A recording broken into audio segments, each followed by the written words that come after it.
अस्सलामुअलैकुम वरहमतुल्लाहि वबरकातुहू। कैसे हैं आप सब? उम्मीद है कि आप सब ठीक होंगे। बच्चों, हम लोगों ने सबक नंबर 9 की मश नंबर 5 कर ली थी। आज हम मश नंबर 6 करेंगे। सफ़ा नंबर 7 ही खोल लीजिए सारे बच्चे। सफ़ा नंबर 7 पे ही मश नंबर 6 दी हुई है। हाथ फेरिए।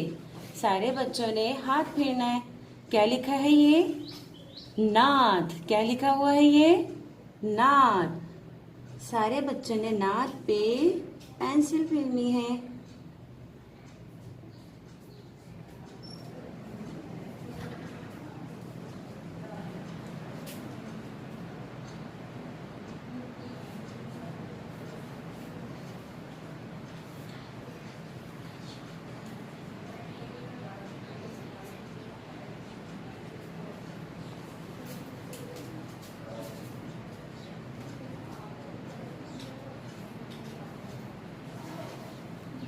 नून के ऊपर नुक्ता,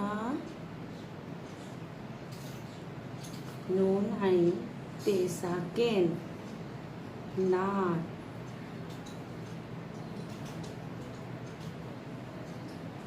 प्यारे बच्चों, आप लोगों ने इसी तरह पेंसिल फेरनी है। अगर आप चाहते हैं तो रंग भरना, तो आप लोग रंग भी भर लीजिएगा। अल्लाह हाफिज।